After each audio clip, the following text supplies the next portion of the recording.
입과 위장이 모두 커 자기 몸체만한 물고기도 삼킬 수 있는 아귀.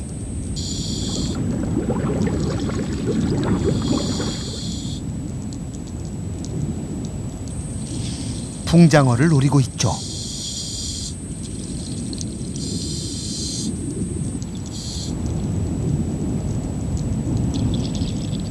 헤엄치는 속도가 느린 아귀는 주로 바닥에 몸을 묻힌 채 먹이를 유인해 잡습니다. 먹잇감이 접근하면 아귀는 순간 큰 입을 벌려 한 입에 낚아채죠.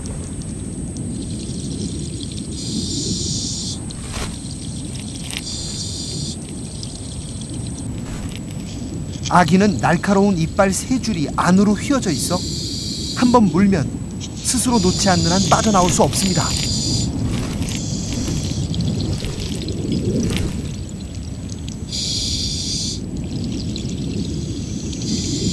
발버둥치는 붕장어. 잠시 후 묘안을 생각해냅니다.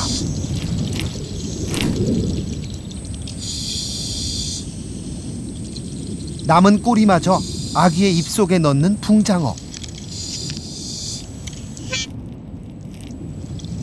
아귀의 목구멍을 자극해 풀려 나옵니다.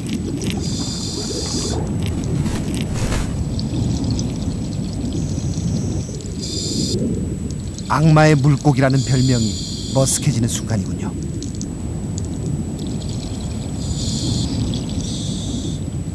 이때 다른 사냥꾼이 나타납니다. 두 종류 중 가장 명석한 두뇌를 가진 문어.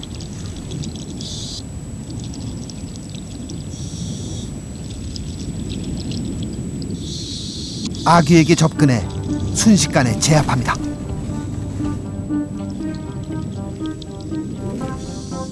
그러나 아귀는 포기하지 않습니다.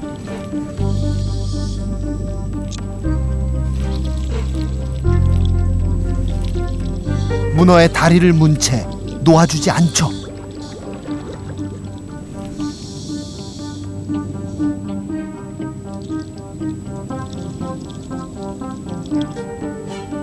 한 시간여 대치한 끝에 문어는 결국 아귀를 포기합니다.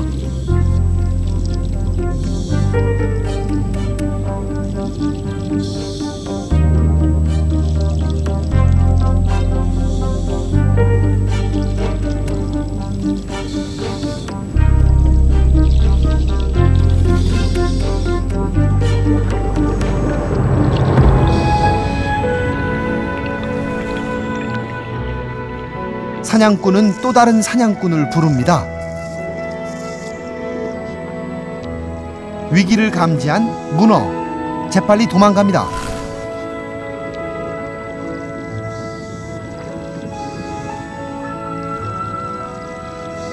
그러나 도구를 쓰는 인간을 이길 방법은 없습니다.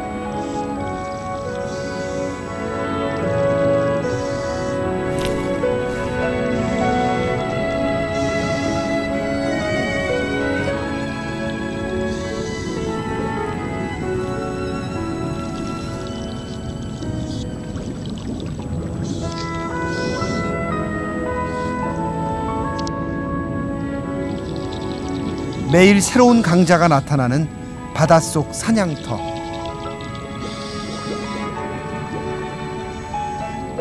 먹고 먹히는 치열한 전장 바다. 이곳에서 최후의 승자는 과연 누구일까요?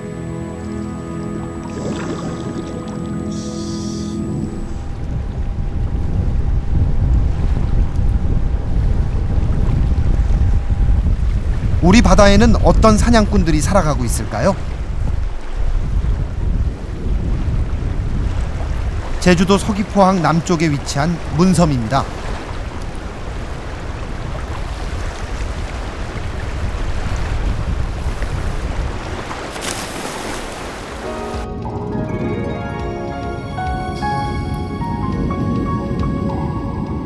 해안선을 따라 발달된 암벽이 수중까지 절경을 이루는 이곳은 생물 다양성을 볼 수 있는 수중 생태의 보고입니다.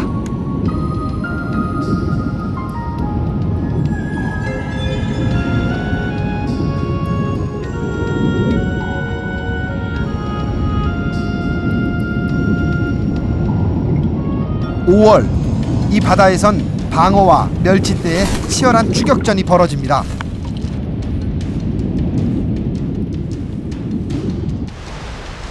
방어떼에 쫓겨 수면까지 튀어오른 멸치떼.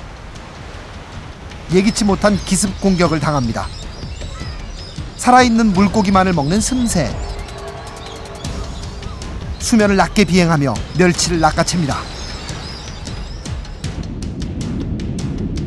전열이 흐트러진 수중에선 방어의 공격이 거셉니다. 수중전에 공중 공격까지. 사면초가에 빠진 멸치떼.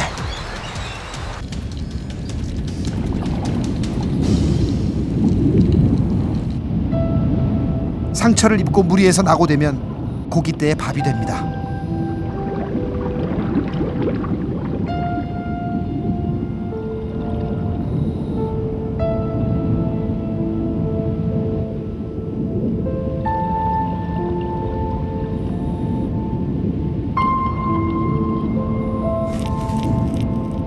사냥터의 냉혹한 법칙이죠.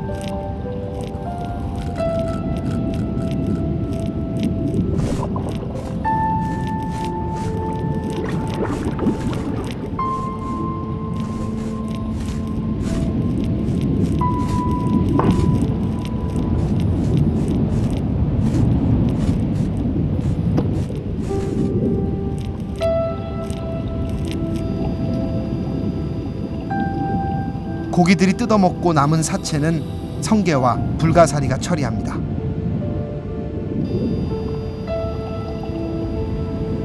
불가사리는 촉수를 뻗어 죽은 고기들을 깨끗이 먹어치우는 바다의 청소부입니다.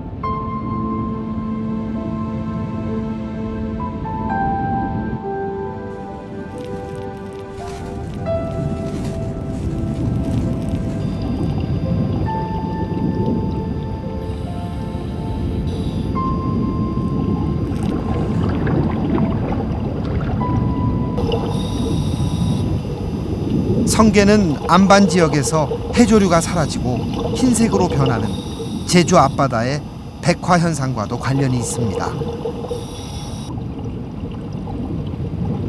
해조류가 있는 안반 지역에 머물면서 감태를 먹어치우는 성게.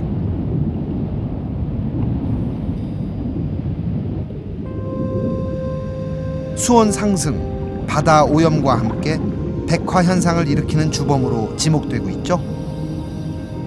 성게의 천적은 불가사리입니다.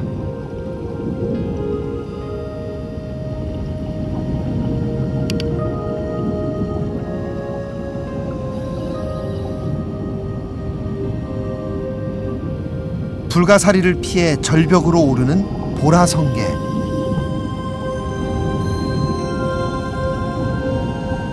불가사리는 끝까지 쫓아가 촉수로 제압합니다.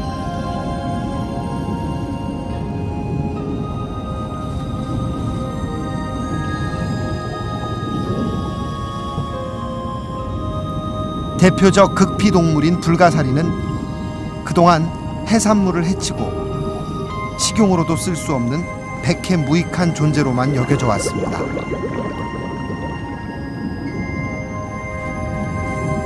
그러나 독침을 가진 성게를 제압하는 사냥꾼으로 불가사리는 바다 생태계의 건강과 균형을 유지하는 역할을 하죠.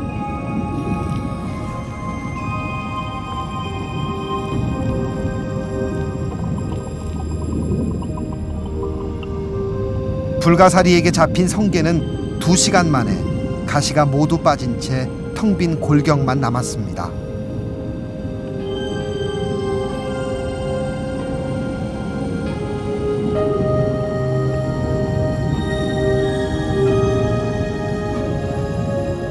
자연에 존재하는 모든 생물은 먹이 사슬에서 차지하는 위치와 역할이 있습니다.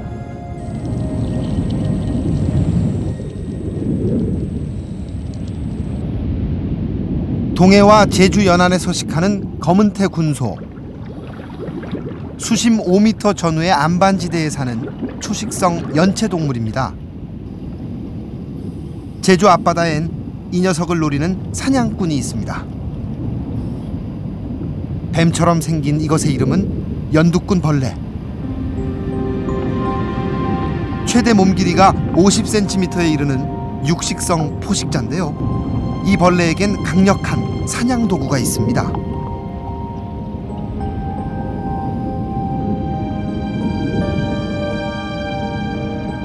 바로 마치 혀처럼 길게 뻗어나오는 주둥입니다. 연두꾼 벌레는 붉은 주둥이를 길게 뻗어 사냥감을 감습니다.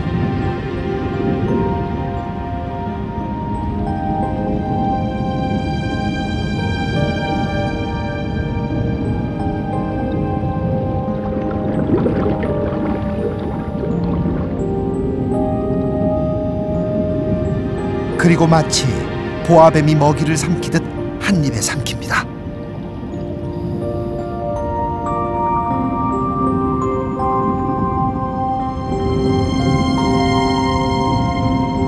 평소 몸 길이는 약 20cm, 작지만 강력한 사냥꾼이죠.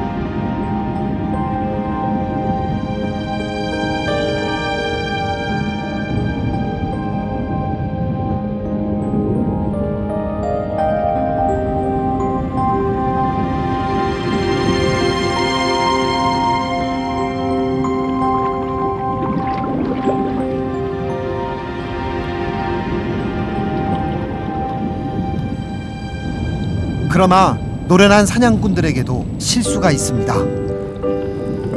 평소에 소라 껍질 속에 몸을 숨기고 사는 집게가 이사를 가기 위해 홀몸으로 나왔습니다. 그물 배도라치가 이 녀석을 노리고 있군요.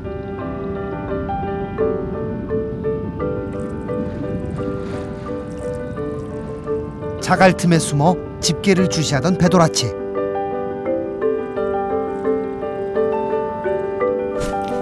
순식간에 집게를 낚아챕니다.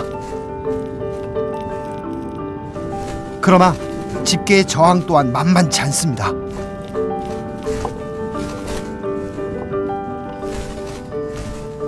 먹잇감을 놓치지 않기 위해 실랑이를 하던 배도라치. 해조류의 몸이 감기는 돌발 사태가 일어나는군요.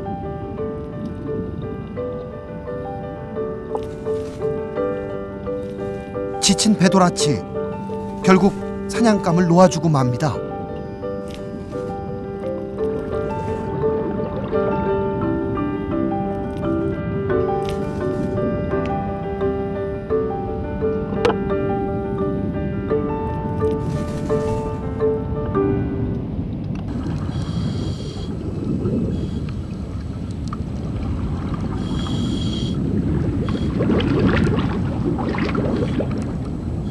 산호숲에서는 사랑이 무르익고 있습니다.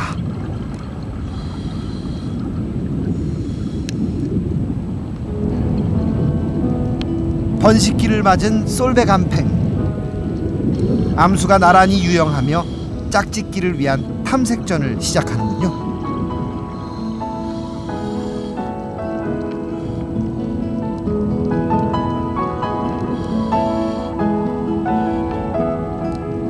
등 지느러미에 긴 독샘을 품고 다니는 사냥꾼이지만 번식기만큼은 부드러운 암수가 되는 솔베간팽. 바다 사냥꾼의 모든 사냥은 새끼를 낳고 종족을 번식하기 위해 필요한 과정입니다.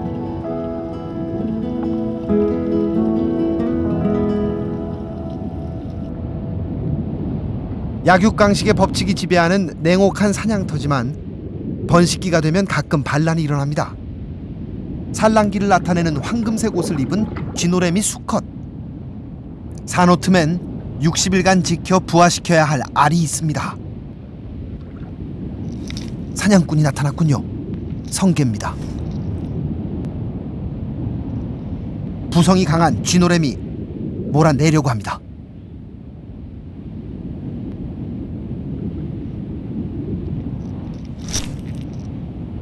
그러나 상대는 독을 품은 가시로 무장한 성게. 이대로 두면 알은 전멸합니다.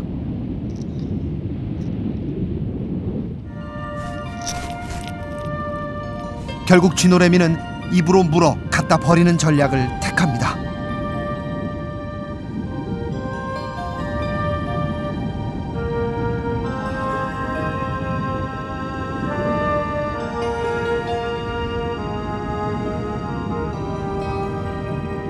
사냥꾼의 가시에 찔리는 고통도 있게 만든 부성의 힘입니다.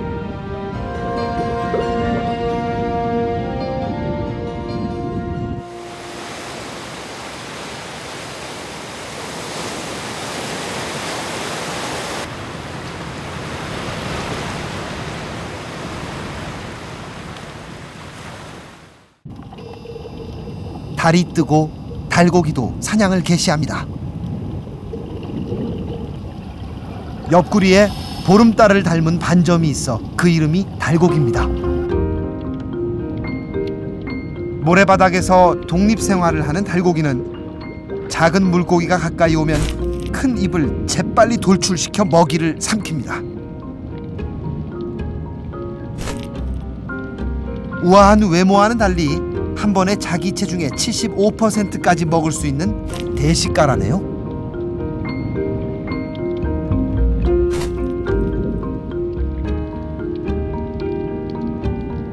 그렇지만 아무 고기나 삼키지는 않습니다.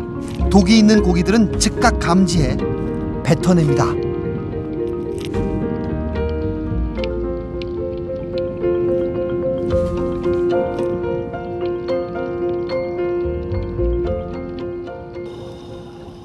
짝짓기를 마친 솔베간팽도 사냥을 시작했습니다.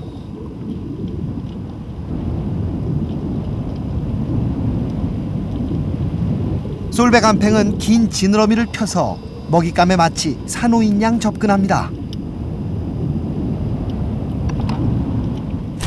그리고 정지 상태로 위장해 있다가 눈 깜짝할 사이에 잡아먹습니다. 그러나 이 사냥꾼도 늘 기습의 위험에 대비합니다.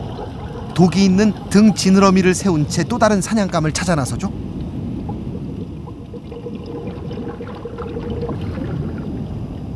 모래지대에선 한 사냥꾼이 매복 중입니다. 몸이 넓적한 양태입니다. 쑥이미도 모래 속에서 먹이들을 노리고 있습니다. 모래나 뻘 속에 몸을 파묻고 생활하는 쑥이미는 매복해 있다가 작은 어류와 갑각류를 사냥합니다.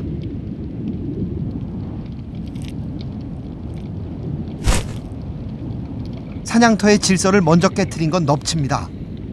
쑥이미의 사냥터에 들어와 전갱이 새끼들을 잡아먹습니다.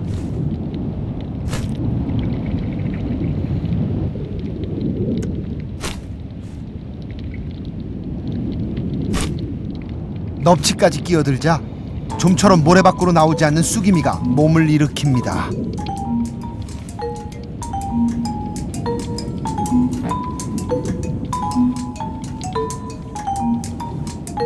경쟁적으로 사냥을 시작하는 녀석들.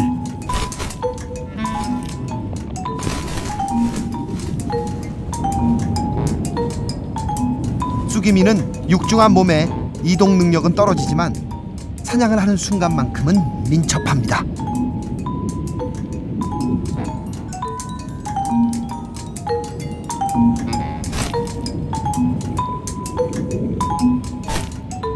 배는 이미 불룩하지만 사냥을 멈추지 않습니다. 이동이 힘든 만큼 뒤뚱거리면서도 계속 먹는 대식가죠.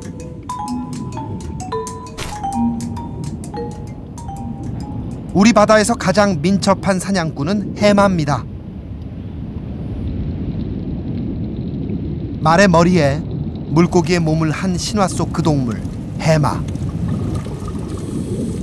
어류이지만 꼬리 지느러미가 없는 해마는 서서 헤엄치는 직립 유영을 합니다.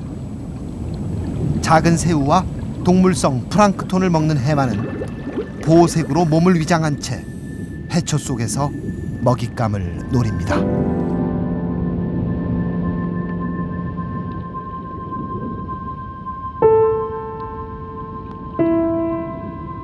(360도로) 회전하는 눈과 90도로 꺾인 목은 직립 유영을 하는 해마에게 가장 이상적인 사냥을 가능하게 합니다.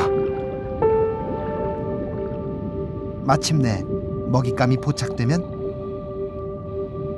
주둥이를 치켜든 후 순간적으로 먹이를 낚아챕니다. 사냥에 걸리는 시간은 단 6,000분의 1초입니다. 바다 사냥꾼들의 사냥법은 오랜 진화의 결과이기도 합니다. 천연기념물 점박이 물범. 물범은 우리 근해에서는 유일하게 백령도에 약 100여 마리가 서식하고 있습니다. 어류와 갑각류, 연체동물을 즐겨 먹는 물범은 해안의 바위지대에 무리지어 살며 바닷속에서 사냥을 합니다. 물범의 사냥에는 시각 외에 물범만이 가지고 있는 레이더가 동원됩니다. 바로 수염입니다.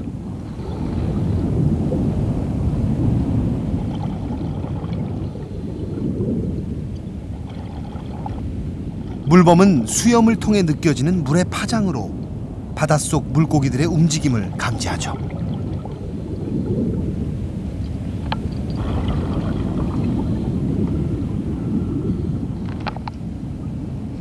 물범이 사냥에 나서자 우럭, 피신처를 찾습니다.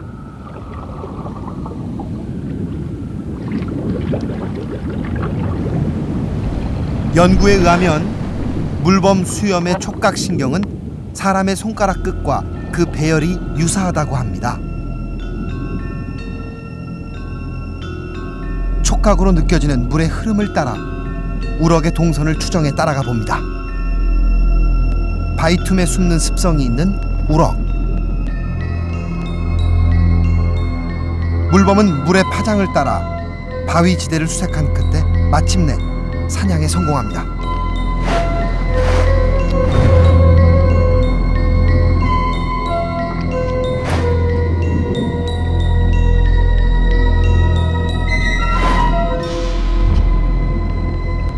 물범의 수염, 물범을 살게 하는 생명의 레이더입니다.